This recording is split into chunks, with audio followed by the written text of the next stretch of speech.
Assalamualaikum warahmatullahi wabarakatuh. Nama saya Imam Maulida dengan NIM 150-117-4133. Hari ini saya akan menjelaskan mengenai apa sih riset pemasaran, dimulai dari definisi dari riset pemasaran menurut Asosiasi Amerika. Riset pemasaran adalah fungsi yang menghubungkan konsumen, pelanggan, dan publik dengan pemasaran melalui informasi. Informasinya itu berguna seperti untuk memonitor kinerja pemasaran, meningkatkan pengetahuan mengenai pemasaran sebagai suatu proses. Berikut adalah peran riset pemasaran yang dapat kita lihat.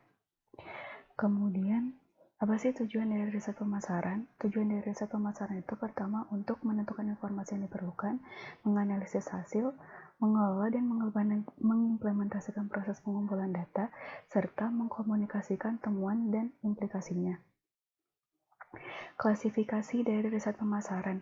Ada identifikasi masalah serta penyelesaian masalah. Identifikasi masalah itu untuk mengidentifikasi kira-kira masalah apa yang nantinya bakal kita temui. Kemudian penyelesaian masalah itu untuk menyelesaikan masalah yang kita temui pada saat ini. Berikut adalah contoh-contohnya dari identifikasi masalah dan penyelesaian masalah. Contoh dari riset marketing penyelesaian masalah. Pertama ada dari riset segmentasi, kita dapat melihat kayak profil gaya hidup dari konsumen kita seperti apa. Kemudian riset produk, kita dapat tes mengenai produk tersebut, modifikasi produk, serta positioning dan reposisi dari brand. Kemudian riset harga untuk mengetahui pentingnya pemilihan harga seperti apa dan merespon perubahan harga sendiri.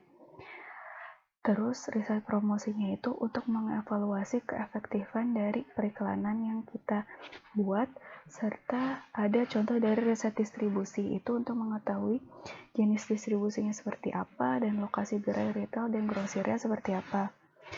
Kemudian ada sistem informasi manajemen atau MIS dan sistem pendukung keputusan.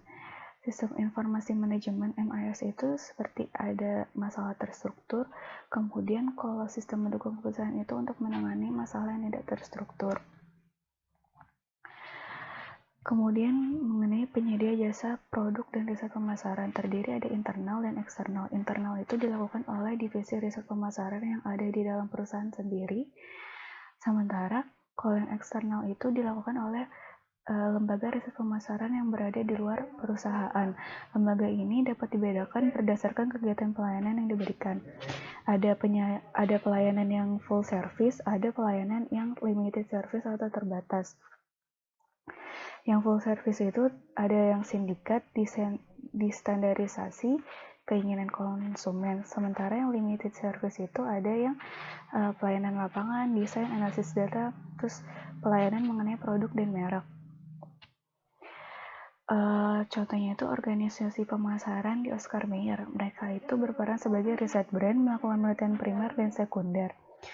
Kemudian ini adalah top 50 organisasi riset pemasaran terbaik di dunia. Yang nomor 1 ada Nielsen dan yang nomor 50 ditempati oleh Cepheid Research Center. Selanjutnya deskripsi karir dari riset pemasaran terpilih. Yang pertama yang paling tinggi adalah Wakil Presiden Riset Pemasaran sebagai tim manajemen puncak perusahaan. Yang kemudian kedua ada Direktur Riset. Ketiga ada Asisten Direktur. Kita bisa melihat sendiri job desk dari masing-masing mereka serta peranannya.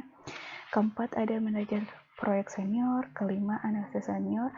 Keenam ada Analisis. Ketujuh ada Analisis Junior.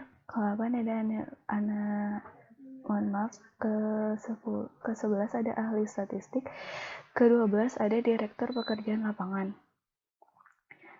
Kemudian ada contoh riset pemasaran di perusahaan Marriott sendiri. Marriott itu bergerak di layanan kontrak penginapan dan restoran, namun lebih terkenal di layanan penginapannya. Dia itu riset pemasarannya itu dilakukan di tingkat melalui corporate marketing service atau CMS dengan tujuan memberikan informasi yang dibutuhkan oleh manajemen di berbagai area Marriott untuk lebih memahami pasar dan pelanggan. Apakah mereka Jadi di sini itu CMS itu berfungsi untuk mengevaluasi serta mendefinisikan apa saja yang dibutuhkan oleh riset pemasaran dan apakah Merot sendiri membutuhkan layanan servis riset pemasaran di perusahaannya atau internal atau harus melakukan subkontrak dengan perusahaan riset pemasaran di luar. Dan ini semua dilakukan melalui segala bentuk pertimbangan.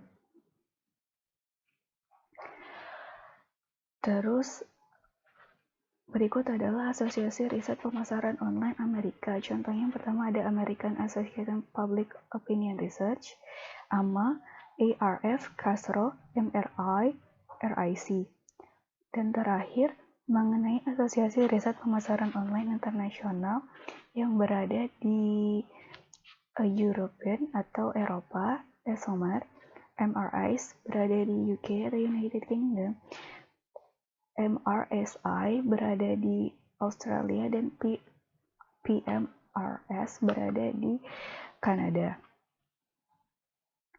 Sekian presentasi yang dapat saya sampaikan, kurang lebihnya mohon maaf. Wassalamualaikum warahmatullahi wabarakatuh.